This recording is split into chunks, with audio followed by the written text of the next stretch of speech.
네, 안녕하세요. 저는 대전 신흥초등학교에 근무하는 이상의입니다. 제가 오늘 이렇게 여러 전국에 계신 선생님들 앞에서 또 이런 강의를 하게 돼서 너무 영광이기도 하고 또 긴장도 되고 하네요. 저는 어떻게 제가 이 강의를 하게 됐냐면 작년에 지금 이 인취업에서 추진하는 사랑의 일기쓰기 대회에 아이들과 같이 응모를 하게 되었어요. 뭐 제가 많이 잘 지도한 건 아니었는데 어떻게 그것이 연결고리가 되어서 또 이렇게 제가 지도하는 것에 대한 발표도 하게 되었습니다. 좀 전에 선생님들께서 저학년 1, 2학년의 지도와 또 방금 조현옥 선생님께서 6학년 학생들, 자 6학년 선생님들의 잠시만요. 제가 좀 여기 뭐가 문제가 있는 것 같은데 좀 소리를 좀 잠깐 다시 소개.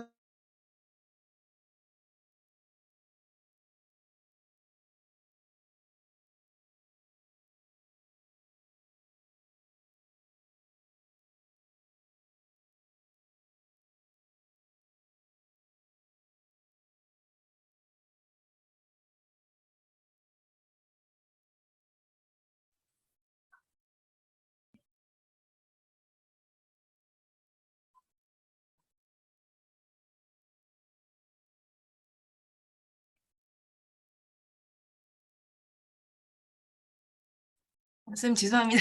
다시 연결할게요. 죄송합니다.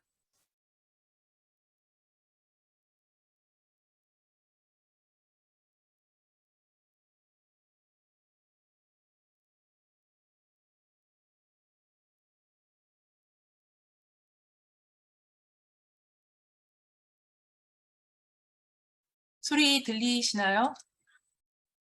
네, 잘 들리고 예, 잘 죄송합니다. 보입니다. 뭔가 오류가 있었습니다. 죄송합니다. 다시 하겠습니다.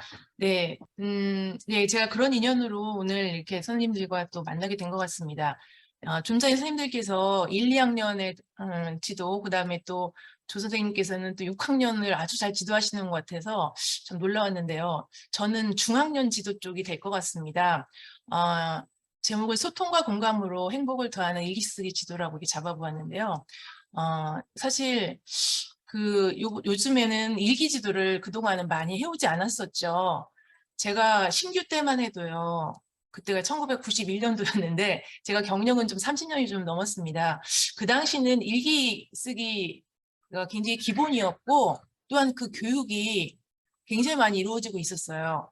그러니까 교사가 일기 지도를 안 한다면 오히려 그게 이상할 정도였었습니다. 그 당시는 그랬었어요. 그 정도로 일기 지도를 많이 하였고 선생님들이 필수적으로 해야 되는 부분이었고 또 그걸 통해 아이들이 또 많이 공부가 되었고 배웠죠. 근데 어느 순간부터 한 10여 년 전부터 일기 쓰는 게 일기 쓰는 자체는 참 좋은 것인데 그걸 교사가 검열하고 하는 것이 지도하고 고쳐주고 뭐 이런 것들이 인권에 위배된다 해서 학생 인권이 나온 그 얘기가 나오면서부터 거의 일기 지도는 하지 않게 되었고 지금은 거의 뭐 많이 자취를 감췄다고 할까요? 근데 이번에 이제 인취업에서 이런 지도들을 하시면서 이런 거에 대한 문제성을 갖고 인성 회복을 위하여 이렇게 일기 지도를 선생님들께 권하면서 이런 연수 과정을 마련한 것은 참으로 의미 있다고 생각합니다. 사실 그 10여 년 동안에 굉장히 학교 폭력이 심각해졌어요. 선생님들은 또 여기 계시는 다른 선생님들은 충분히 아시겠지만 얼마나 많은 그 학교 폭력의 문제들로 인하여 선생님들과 학생들이 힘들어하고 학교 현장이 힘든가 하는 것들은 정말 저 일반인들은 잘 모르실 텐데요. 저는 그것이 일기 쓰기 지도를 하지 않은 것에도 이유가 있지 않을까 하는 생각을 해보았습니다. 예. 그래서 최근에 이제 일기 쓰기 지도를 저도 같이 하게 되면서 이것이 모든 선생님들과 아이들이 일기 쓰기를 지도하고 또 일기 쓰기가 이루어진다면 많은 그 문제들이 좀 해결되지 않을까 하는 생각들을 여러 가지 해보게 되더라고요. 자, 그럼 요즘은 여러분 보다시피 예, AI 시대입니다. 서빙도 다 로봇이 하고요. 또 이렇게 감정 로봇도 나왔어요. 그래서 사람들의 마음을 읽어주고 뭐 대화도 하고요. 집에 애완견이 있듯이 예, 애완 로봇이 있는 거죠. 그래서 대화의 상대가 없는 요즘에 그 홀로 사는 그런 세대들이 많잖아요. 그럴 때 내 마음을 알아줄 수 있는 게 로봇이라는 거죠. 예, 점점 개인주의 시대가 되어가고 있고 각박해져 가고 있고, 네, 이런 지금 시대 상황입니다. 예, 그리고 지금의 우리는 농경사회, 산업사회, 지식정보사회에서 지나와서 지금 창조기반 사회라고 해서 좀 더 유연하고 창의적인 사고력을 요구해요. 그러면서도 많은 지식들이 워낙 넘쳐나고 뭐 인터넷만 보면 모든 게 다 나와 있는 이런 시대에 서로 다른 지식을 이렇게 융합할 수 있는 그런 능력이 중요시되는 이런 시대입니다. 이런 시대에 뭘 일기를 다시 얘기하는가, 뭐 이렇게 말할 수도 있겠지만 심각한 그런 여러 문제들은 예, 이 자살률을 봐도 알 수 있죠. 우리 한국이 OECD 주요국 자살률 1위라고 합니다. 청소년 자살률도 1위고 노인 자살률도 1위라고 생각하고 있어요. 이 자살률은 자기 자존감이 낮아지면서 일어나는 일이잖아요. 이것은 우리 교육의 문제가 심각하다는 걸 얘기하고 있습니다. 워낙 입시 위주의 교육도 줄세우 교육을 하다 보니 아이들이 자기 자신의 가치를 찾는 데는 너무나 동떨어져 있는 교육들을 하고 있다는 생각이 들어요. 자, 이러한 시대 상황에서 일기 쓰기는 꼭 필요한 것이 아닌가 하는 거를 저도 준비를 하면서 거듭하게 되더라고요. 예, 이스라엘 석사 교수인 유발 하라리 교수가 AI한테 수학과학은 맡겨라. 그리고 감성 지능 과목을 개설하라고 했다고 합니다. 즉, 감정 지능을 키우라는 거죠.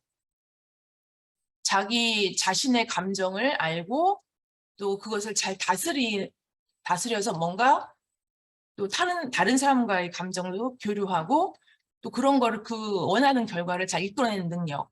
그러니까 혼자 할 수 있는 거는 아니라는 거죠. 지식 위주의 사회에서 우리가 각자 자기의 어떤 지식을 키우기 위해 노력했었다면 이제는 감정이 소통할 수 있는 그런 사회를 만들어야 된다는 것이죠. 이 마음의 균형, 또 평정심, 균형 감각 이런 것 등을 강조하고 있다고 합니다. 자, 이런 상황에서 우리가 일기를 지도하는 건 너무 필요하다는 생각을 하게 되었고요. 이제 이거는 뇌과학에서 한 얘기인데 두뇌 균형에 대한 얘기입니다. 자, 우리 인간에게 자뇌와 우뇌가 있고 우리는 이 자뇌와 우뇌를 고루 발달시켜야 된다고들 말합니다. 자, 근데 이제 뇌과학에서 보면은 이 우뇌 부분은요, 시각적이고 직관적이고 감성적이에요. 이 전체를 보는 것이죠. 숲을 보는 그런 관점입니다. 반면에 자뇌는 언어적이고 논리적이고 뭔가 판단하고 이성적입니다. 그러니까 어떤 나무를 볼 수 있는 그런 관점인데 이 자뇌우뇌를 다 키워줄 수 있는 것이 우리 또한 일기 쓰기가 아닌가 하는 생각을 해봤어요. 그러니까 우리가 본 것을 쓰잖아요. 아이들이 본 일, 시각적인 요소죠. 또 내가 느낀 일, 또 들은 일, 네, 생각한 일, 이런 것 등을 쓰는 게 일기입니다. 이게 문해적이라고 한다면 거기에 그것을 글로 보이는 글씨로 손글씨로 쓰죠. 또 자신의 생각을 나름의 논리로 쭉 펴냅니다. 그리고 그것을 가지고 판단을 하죠. 거기에서 내가 뭐 이건 좀 잘했구나, 이건 좀 못했구나. 반성을 하면서 앞으로 나아갈 방향, 내가 이제 앞으로는 이렇게 나가야지. 자신의 다짐, 새로운 어떤 계획을 설계하기도 하고요. 자, 이런 두뇌 양쪽의 양뇌를 발전시킬 수 있는 그런 우리 학습의 어떤 활동이 일기쓰기 아닌가 하는 생각을 해봤어요. 자, 그렇다면 우리가 일기쓰기를 잘 지도를 해야 되는데 문제는 이 일기쓰기가 쉽지 않다는 겁니다. 예, 왜냐면 아이들도 아까 말씀하셨지만 굉장히 귀찮하고 요즘 아이들은 자기가 싫으면 안 해요. 숙제를 내도 예전에는 선생님 말씀이라면 다 들었죠. 당연히 해야 되는 걸로 알고 왜냐면 해오지 않으면 또 손바닥도 맞았어요. 저도 그런 기억이 있는데 예. 근데 요즘 아이들은 그러지 않거든요. 그럼에도 불구하고 우리 교사는 그걸 하려고 하죠. 그거 해야 될 그 당위성을 제가 좀 찾아본 게 있었어요. 이게 뭐냐면 감정 관련 두뇌 그 구조와 그 기능에 대한 이 그래프인데요. 예, 밑에 가로는 연령입니다. 연령이 이렇게 점점 나이가 먹어가면서 또 위에 두뇌 발달이 이루어지겠죠? 근데 이제 감정 관련 두뇌가 이게 변연계인데요. 변연계는 점점 발전을 하면서 10세에서 12세 이 정도에 거의 다 완성이 된다고 그래요. 즉 감정에 관한 발달이 다 된다는 얘기죠. 근데 그 상태에서 거의 평생을 간다라고 보여지는 건데 이 시기면은 거의 3, 4, 5, 6학년 시기라고 할 수 있어요. 10세 이후에 그때. 굉장히 급속도로 발달을 합니다. 즉 감성지능, 감정을 다루는 능력이 이때서 발달된다는 거죠. 만약에 이때 발달하지 못한다. 즉 공감 능력이 없다. 저학년 때, 초등 시기에, 또 중학년 때, 고학년 때 이때 감성을 다뤄주지 않으면, 그것이 충분히 되지 않고 공감할 줄 모른다면 그 아이는 평생 그렇게 공감할 줄 모르는 그런 사람으로 그냥 성장해버리고 마는 거예요. 반면에 전두엽은요, 서서히 발달해서 24세까지 발달해서 이성적인 뇌는 발달을 합니다. 자, 그렇다면 우리가 이 초등 시기가 너무나 중요하다는 거죠. 감정의 두뇌를 발달시킬 수 있는 그 기능이 가장 극대화할 수 있는 이 시기라는 거죠. 즉 이때 자신의 감정을 알고 또 다른 사람의 감정을 이해하고 공감하는 능력을 충분히 키워줘야 된다는 생각이 들어요. 근데 이때 우리가 할 수 있는 게 근데 뭔가, 사실 많은 교과들을 다루고 있지만 여전히 지식은 많습니다. 그 지식들을 다루면서는 감정을 충분히 우리가 발달시키기 쉽지 않아요. 그렇다면 대화를 해야 되고 교류를 해야 되는데 그것도 그럴 만한 시간적 여유도 없어요. 교사들에게. 또 부모님들도 마찬가지입니다. 각자 자기들이 본업이 있기 때문에 아이들하고 만날 시간은 사실 주말밖에 없잖아요. 자, 이런 때 가장 도움이 되는 게 바로 또한 일기 쓰기가 아닌가 하는 생각이 들어요. 그래서 일기를 쓰면서 자신의 감정을 드러내고 표현하고 또 친구와 주변 아이들과 이제 선생님과 자기가 만나는 사람들과의 그 있었던 일들을 쓰면서 그들의 감정을 알게 되고 또 있었던 일을 쓰면서 내가 또 앞으로 어떻게 해야 될지 여러 가지들을 돌아보게 하는 게 또한 일기가 아닌가 하는 생각이 듭니다.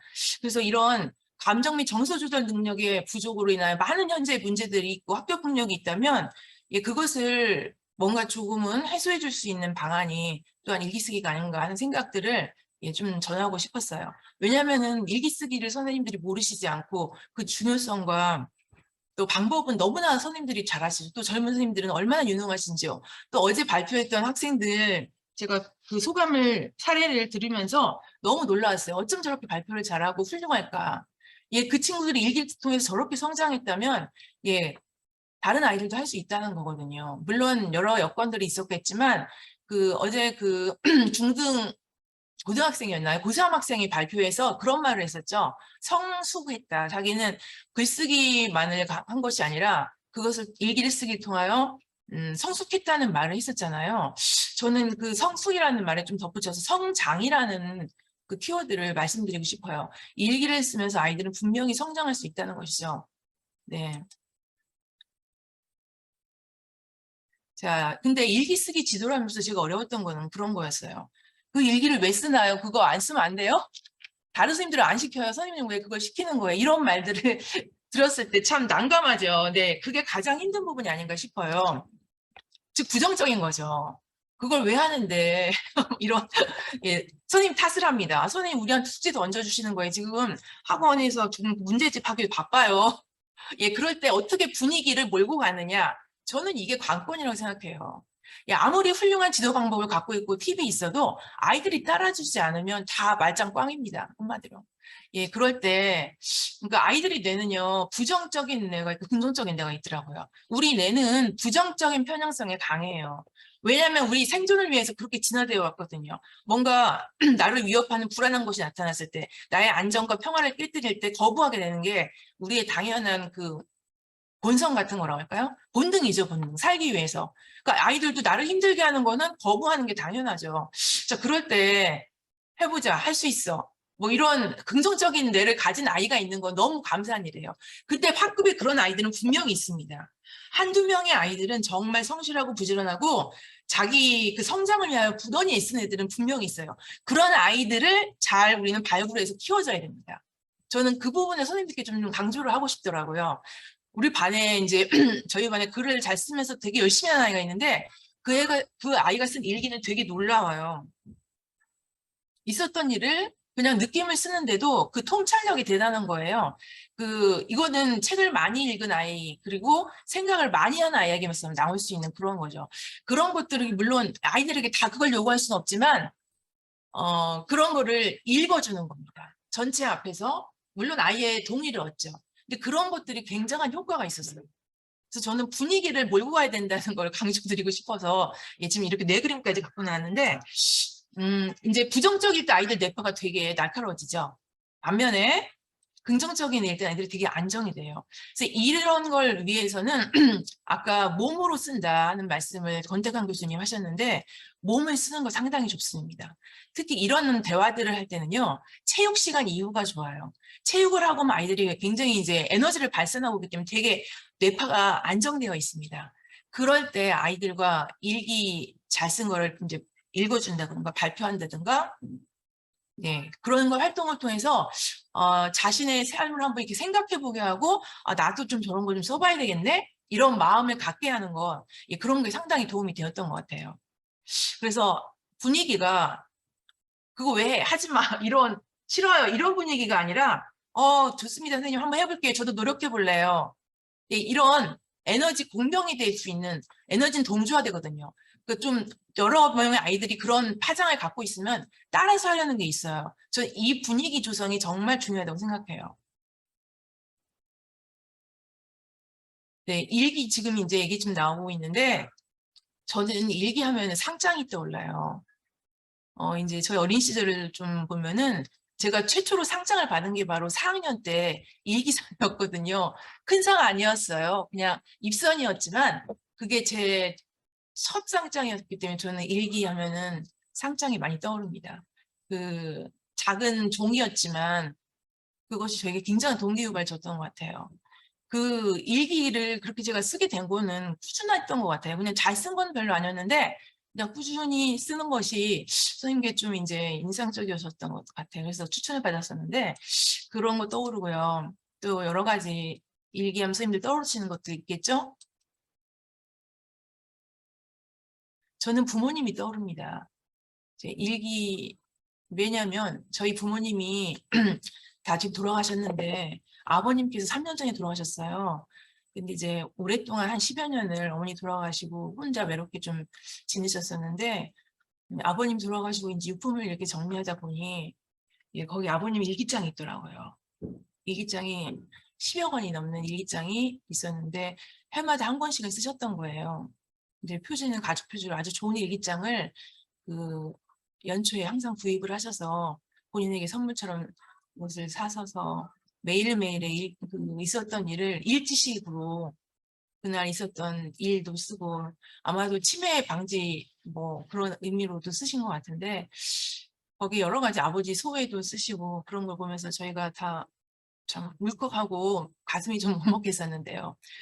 부모님은 가셨지만 아버님의 그 일기는 남아 있더라고요. 예. 이 일기가 역사책이 된다는 말 저는 그 참 다시 한번 그걸 깨달았는데 어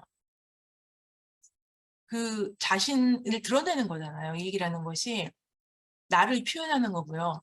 이 일기를 쓰면서 아이들은 주로 인제 뭐 방학 수주로만 많이 하죠. 그리고 일기하면 훌륭한 사람이 된다는 거 다 아는데 어 그 일기 속에서 숙제이기 때문에 하기는 하지만 그러면서도 아이들은 성장한다고 저는 믿어요. 저는 일기를 일주일에 많이 검사는 못 합니다. 아까 조 선생님처럼 주초에 하루 일주일치를 다 검사를 해요. 거기에는 매일 쓴 친구도 있지만 한 번, 두 번 쓴 친구도 있어요. 뭐 그럴지라도 예, 일기를 쓴다는 거는 자기 있었던 일을 정리하는 거고 자기 삶을 돌아보는 거기 때문에 뭐 어떤 거든지 오케이 해요. 나무라진 않아요. 왜냐하면 일기로 인해서 아이가 또 부정적인 생각을 갖게 되고 트라우마를 갖거나 쓰는 거 정말 지겨워 이러면 오히려 역효과가 나기 때문에 저는 그것만큼 하지 않으려고 하거든요. 네, 일기 뭐 이런저런 얘기 좀 들었는데 한번 이 영상 먼저 한번 보시고 또 대화하겠습니다. 일기. 일기는 자신과의 대화. 일기는 하루하루의 걸음과 매일 치열하게 의미를 만들어야 하는 경쟁적인 삶에서 한 걸음 비켜설 수 있는 기회를 우리에게 선사한다. 조용히 내 삶을 관찰할 수 있는 시간을 허락해준다. 일기는 내가 주인공인 이야기. 날마다 그날그날 겪은 일이나 생각, 느낀 따위를 적는 개인의 기록. 하루의 생활을 되돌아보면 자신이 겪은 일에 대한 느낌이나 생각을 정리한 글. 일기는 하루를 어떻게 살았는지 기록하면서 자기 생활의 발전치를 되돌아보는 글. 하루 동안에 겪은 일과 이에 대한 감상을 진솔하게 드러내는 글. 7년 동안 전쟁 중 생활을 기록한 이순신의 난중일기. 일기 쓰기는 언제 어디서나 누구에게나 열려있는 일이지만 아무나 일기를 쓰지 않는다. 토마스 에디슨. 아무랬던 시대에도 독립의 꿈을 버리지 않았던 우리 민족의 역사에 대한 기록. 백범일지. 일기 쓰기는 생각의 파름을 풀어준 흡연났다. 오바마는 대통령 시절을 버티게 해준 것으로 독서와 일기 쓰기를 꼽았다. 그는 어린 시절부터 평생 일기를 써왔다. 일기는 그에게 조련사였고 친구였고 동료였으며 든든한 참고였다. 오바마. 기록되지 않은 기억은 불완전하다. 스페인 작가 발타자르 그라시안. 뭔가 불안해서였거든요. 내가 진짜로 지금 살고 있는가에 대해서 흔적을 남기기 위해서 10년 동안 일기를 썼던 내가 제일 불안하잖아요. 일기는 아이의 가장 큰 음악의 원칙. 아, 네네. 네, 근데 어제는 너무 스트레스 돌더라고요. 어떤 거죠? 무슨 뭐 했고 이런 거 아니면 느낀 거 이런 거? 그냥 오늘 뭐 했고, 내가 오늘 조금 잘못했다고 느꼈던 거나, 아, 약간 그거 하는 거야? 금방 뭐 스트레스 같은 것도 그렇고, 잘못했던 것도 크게 깨달으면 내 마음속에 확실하게 가능이 있는데, 그냥 내가 실수했었네. 이렇게 느껴가지고. 우회성이 넘어가거든요. 그냥 잊어버리더라고요. 어떻게 보면 내가 했던 실수를 반복하는 거가 있어서 더 안 좋은 것 같아서 더 많이 적어. 실수를 반복하지 않기 위한 성장일기. 일기는 삶의 방향을 알려주는 나침반. 메모하고 기록하는 습관이 당신의 인생을 바꾼다.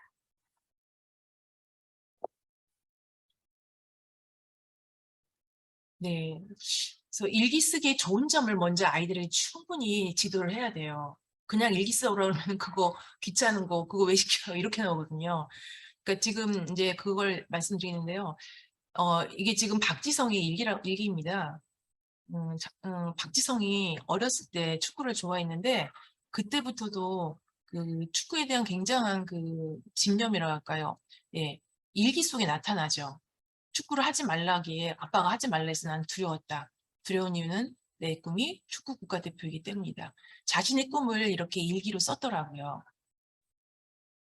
근데 그 다음부터 이제 축구를 아빠가 하러 가서 나는 기분이 매우 좋았다. 이런 식의 일기들이 있어요. 자신의 꿈을 펼치는데 일기가 굉장히 좀 큰 역할을 했다는 생각이 들더라고요. 여기 뭐 보면 그 플레이하면서 여러 가지 뭐 기술에 대한 이야기까지 나와요. 예, 이러는 걸로 아이들에게 얘기를 해주는 거죠. 박지성이 꿈을 이룰 수 있었던 건 꾸준히 노력한 것도 있었지만 이렇게 일기를 통하여 자기가 한 게임에 대해서 돌아보고 반성하면서 또 계속 다짐을 했기 때문이다. 그러니까 자기가 자기와의 대화를 하는 것이죠. 예, 이런 걸 아이들의 중요성을 얘기해 주면서 친구처럼 생각을 하고 일기를 한번 써보자. 여러분을 바른 사람으로 키워줄 것이고 여러분의 꿈을 이룰 수 있게 해줄 것이다. 이런 동기와 그 필요성을 좀 얘기를 해주는 게 아이들에게 상당히 좀 필요한 부분이었던 것 같아요.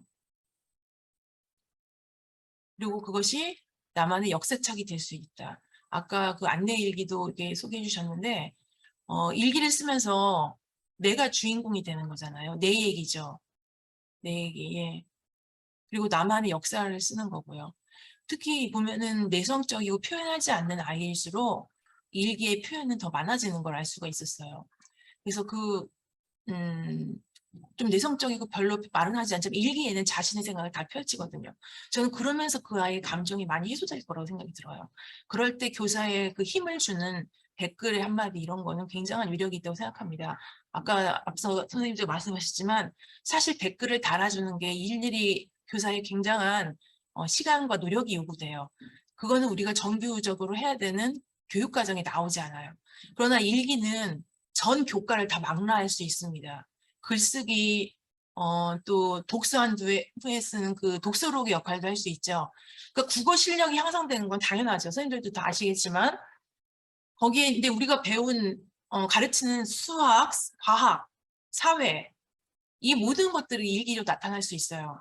그날 배운 걸 정리하면 되거든요. 그래서 일기를 아이들이 쓸 것이 없을 때 저는 학습 일기식으로 내줘요. 오늘은 사회 시간에 배운 거에 대해서 한번 써보자. 그러면은요, 쓸거리가 무궁무진합니다. 이거는 교사가 아이디어를 내면 되는 거거든요. 중요한 건 교사의 의지거든요. 내가 아이들과 일기를 같이 써보겠다는 그 의지요.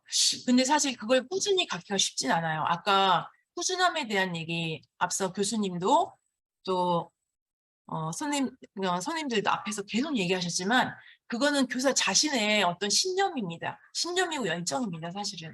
내가 이 일기를 통해 아이들과 만나고 공감하고 소통하겠다. 또한 내가 이 일기를 통해서 아이들을 성장시키고 싶다 하는 어떤 그런 교육적인 사명감이 굉장히 전 투철해야 된다고 봐요. 근데 사실 그렇게만 하면 너무 힘들잖아요. 네, 그렇게만 하면 사실 너무 힘들죠. 다 알지만 그거를 액션하냐 안 하는 거는 우리의 선택이잖아요. 저에게 일기지도는 무엇인가라고 어제 생각을 해봤어요. 요즘에 그 이상한 변호사 우영우 나오죠. 저는 그 우영우가 김밥을 먹는 것 같다는 생각이 들더라고요. 저희 일기지도라는 건. 자, 우영우가 김밥을 먹을 때 어떡하나요? 예, 손을 씻고 김밥을 가지런히 넣고 마음을 엽니다. 마음을 열고 너무 기쁜 마음으로 김밥을 매일 먹는 김밥인데 너무너무 좋아해요. 저가 일기지도하는 건 그런 게 아닌가 싶었어요. 그러니까 일기를 아이들이 맨날 그 쌓여져 있는 일기장 저걸 언제 다 검사하지? 그 잠깐 짬나는 그 교과 전담 시간, 영어 시간, 음악 시간 저희 다른 선생님들이 계시거든요. 그 시간을 피해서 이제 그 시간을 내서 일기장을 갖고 와요. 연구실에 갖고 와서 이제 그거를 검열을 할 때 아유 이걸 언제 다 점사 이걸 다 저기 댓글 달아주나 이런 마음으로는 사실 너무 힘든 일이에요. 그렇잖아요. 선생님들 다 아실 거예요. 그래서 다른 선생님들은 그런 것들에 지쳐서 하시다가 그냥 말고 하더라도 그냥 조금 하고 말고 아이들이 다 그 얘기가 그 얘기거든요. 먹은 일, 노른 일 거기서 거기지만 내가 가슴을 열고 마음을 열고 그 아이들이 글을 하나하나씩 읽어갈 때 그 아이의 세계로 들어갈 수가 있습니다.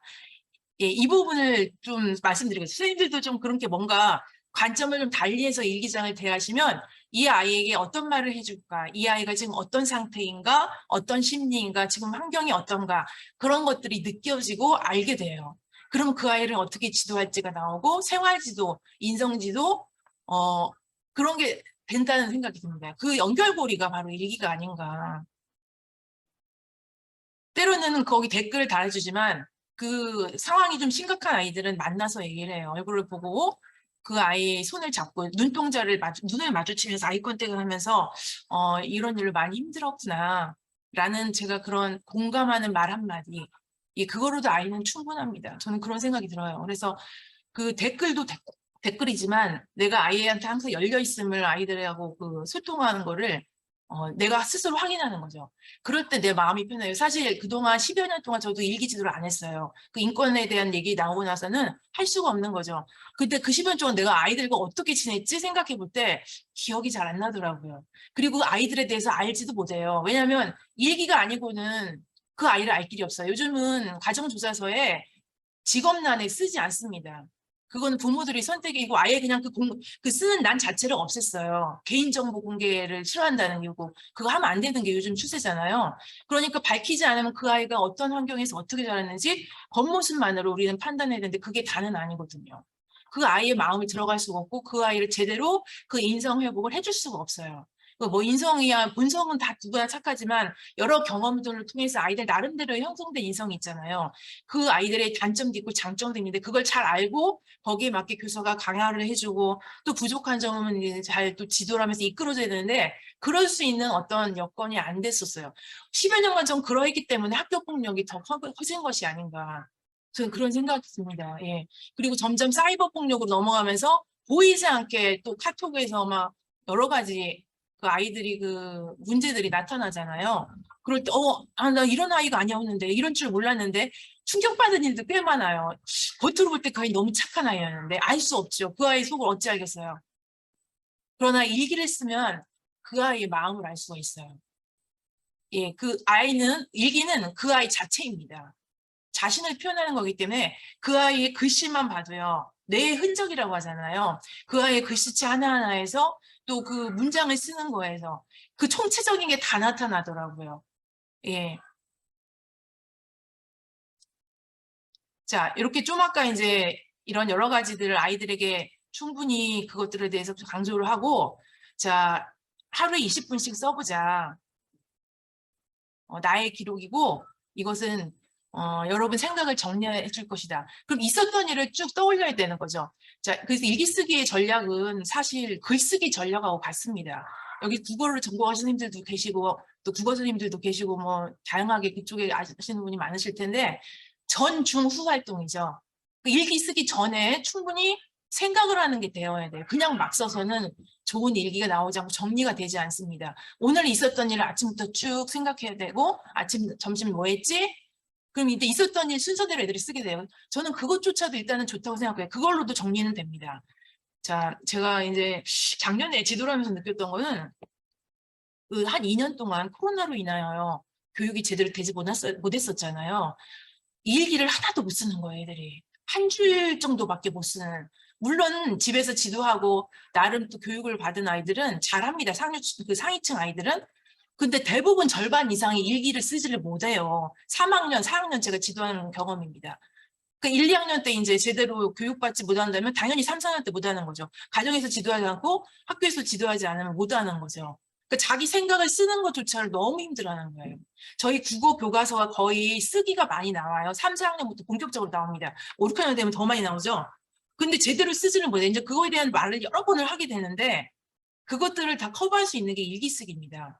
자기가 한 일을 아침부터 쭉 순서대로 적는 거죠. 그거부터도 일단 시작이 되는, 거기에 이제 생각과 느낌을 넣어가는 것부터 시작을 해야 되는 거죠.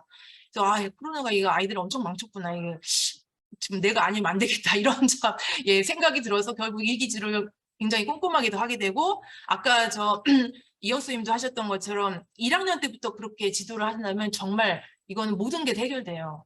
정말 1학년 때, 2학년 때 그런 지도를 받는다면 국어 실력은 당연히 향상될 것이고 문해력 걱정 없습니다. 요즘 문해력에 대한 얘기가 엄청 많이 나오잖아요. 그 문해력을 해결할 수 있는 것도 저는 일기쓰기라고 생각해요. 물론 독서가 병행이 되어야 되겠죠. 근데 이 일기를 쓰면서 자기가 쓴 글을 다시 한번 읽어보잖아요. 이거는 이제 쓴 후에 활동이 되는데 그러면서 당연히 자기가 잘못한 것 고치게 되어 있고 다 들어옵니다. 소리내어 읽어보는 거죠. 그래서 1, 2학년 때 소리내어 읽기지도 많이 하는데요. 자기가 쓴 일기를 소리내어 읽어보는 거 정말 중요하다고 생각을 해요. 그래서 지금 전 활동으로 충분히 대화해보는 거, 이거는 부모님들도 많이 좀 같이 하셔야 되는 부분인데 오늘 가장 인상적인 일이 무엇이었나, 그런 걸 이제 대화를 나눠보는 거죠. 잠깐만요. 넘어가겠습니다. 그럼 일기 쓰기 요령으로요. 자, 일기 쓰기 너무 어렵다고들 합니다. 귀찮다고 하고요. 그리고 거의 반복되는 일이에요. 똑같죠? 자, 여기 지금 4개의 클로버가 나오는데요. 이런 질문을 합니다. 내가 말하고 싶은 이야기, 오늘은 어떤 걸 써보고 싶고 어떤 것이 가장 기억에 남니? 오늘 가장 기분 좋았던 일은 뭐야? 또 오늘 좀 안 좋았던 일은 뭐야? 대화 속에서 그걸 생각을 해내야 되는 거죠. 이 부분은 사실 부모님들이 많이 노력을 해주셔야 돼요. 교사들이 일일이 할 수가 없거든요. 근데 거기에는 감추고 싶은 이야기도 있어요. 창피하고 두려웠던 일, 또 기분 나빴던 일도 있죠. 잠깐 썰을 얘기하자면 제가 사실 저는 글을 원래 이름 꼭 3글자만 쓸 줄 알았던 아이였어요. 1년여 때 공부 못했어요. 거의 뭐 남아서도 쓰고 막 이랬던 아이인데 3학년 때 제가 동아리 활동, 특별활동으로 글짓기 부로 어떻게 들어가게 됐는데 그 선생님이 너무 좋으신 거예요. 여자 선생님이었는데 굉장히 표정도 온화하셨고 어떤 글을 써도 거기에 대해서 절대로 나무라지 않으셨어요. 생각해보면 너무 글 같지 않은 글을 썼을 텐데도 절대로 열등감을 갖게 하지 않으셨어요. 저는 이게 참 중요하다고 생각해요. 아이들이 글을 썼을 때 그게 말도 안 되는 글이지만 절대로 그걸 가지고 지적하고 혼내서는 절대 안 됩니다. 그냥 표현할 수 있게 둬야 돼요. 열등감을 갖게 해서는 안 돼요. 제가 그 일기에 그 사촌의 집에 가서 실수해가지고 뭔가를 깨뜨리는 거로 일기를 썼던 거예요. 근데 제가 제목을 뭐라고 썼냐면 위대한 실수라고 한 거예요. 세상에 말도 안 되죠. 그 잘못한 거를 뭔가 갑이 나가는 물건을 깨뜨렸는데 그게 위대한 실수는 아니잖아요. 근데 선생님이 그거를 읽으시고는 피식 웃으시면서 그냥 웃으시더라고요. 근데 저는 제가 그때 위대한이라는 어휘를 생각해낸 게 너무 자랑스러웠던 거예요. 잘하지도 못하면서. 근데 그때 그 선생님의 그 태도가 나를 계속 글을 쓰게 하지 않았나 생각이 들어요. 저는 그래서 선생님들께 아이들이 쓰는 어떤 표현도 거기에 대해서 지적하고 혼내서 열등감을 갖게 해서는 안 된다는 말씀 드리고 싶고요. 자세하게 쓰게 하는 거를 아까 1학년 지도하실 때 하셨다는 그 말씀하셨는데 이거 하나하나 6화 원칙을 떠올려서 쓰게 하는 것, 이것 또한 가장 중요한 팁입니다. 글을 잘 쓸수록 점점 자세해지거든요. 올라갈수록, 네, 이 부분을 계속 지도하다 보면 아이들 글이 점점 세밀해져 가죠. 그다음 날짜, 날씨 쓰는 거 아까 얘기 나왔으니까 넘어갈게요. 그래서 겪었던 일을 자세히 쓰면서 제목을 잘 정해보게 하는 것. 예, 제목이라는 게 세 가지만 말씀드릴게요. 자, 일기를 쓰고 나서 강조하고 싶은 것을 갖다가 제목으로 쓰면 좋습니다. 그리고 그 잘 쓴 문장을 찾아서 제목으로 그 문장 속에서 제목을 찾아 쓸 수도 있고요. 그리고 또 그 대화체 가운데 마음에 드는 부분을 예, 제목으로 쓰게 할 수 있습니다. 이 제목 붙이는 거 굉장히 중요하잖아요. 요즘 아이들 제목도 잘 붙이더라고요. 네. 또 워낙 유튜브 같은 것도 또 많이 봐가지고 네. 그래서 대화문을 이거를 이제 서서히 지도를 할 적에 대화문을 한 달 동안은 넣는 거에 집중 지도를 하는 거죠. 자, 대화글을 2개 이상 넣어보세요. 느낌이 들어간, 생각이나 느낌이 들어간 것을 많이 쓰지만 거기에 그 어떤 그 인물이 한 그 대화가 있잖아요. 엄마가 하신 말씀, 아빠가 하신 말씀 등등을 자세하게 써보자.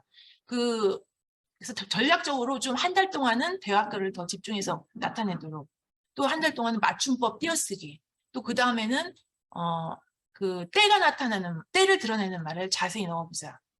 예, 이렇게 해서 좀 나름 계획을 세워서 집중 지도를 하는 거죠. 그럼 잘 따라오는 애들은 한 학기만 지나도 거의 한쪽을 다 쓰게 되더라고요. 결국 교사의 의지죠. 매일 쓰도록은 안 되어도 일주일에 2-3번은 쓰는 걸 하게 되고 그것을 전체 앞에서 읽어줄 때 아이들이 되게 좋아했어요. 그러니까 잘하는 아이들은 더 기뻐하고요. 네. 자, 요거 하고 거의 마쳐야 될 것 같습니다. 시간이 이렇게 돼서 정말 죄송합니다. 제가 시간 가는 걸 몰랐네요.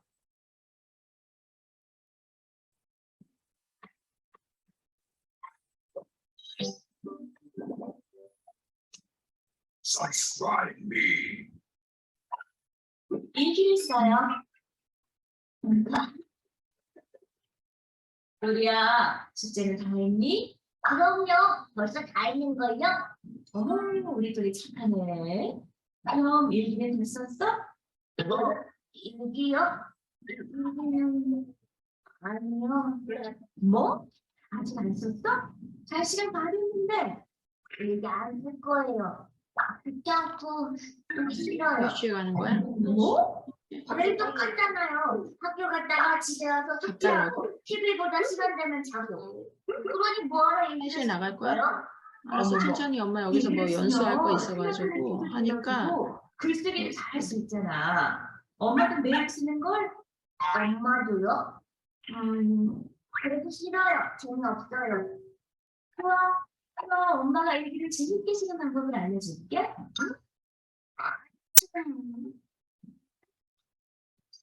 먼저 오늘의 날씨를 써볼까? 괜찮아요.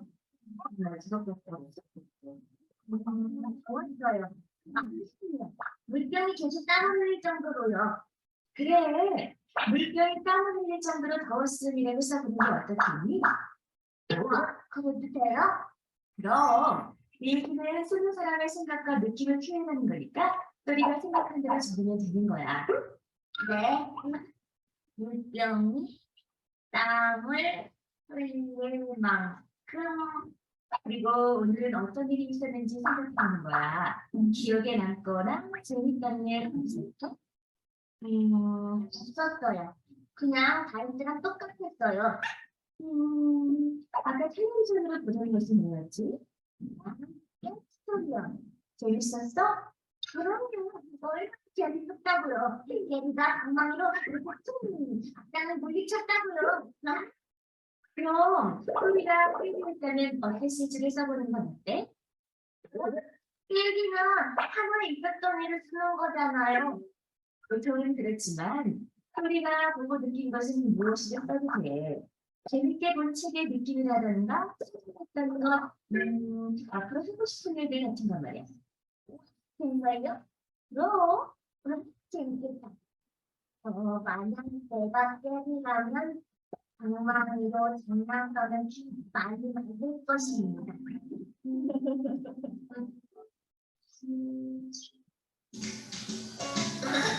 소리가 장이에게 소리 일기 쓰는구나. 네, 일기 쓰기 너무 재밌어요. 오늘 선생님이 잘 썼다고 칭찬도 해주셨어요. 어머, 그래? 네, 이제 매일매일 쓸 거라고요.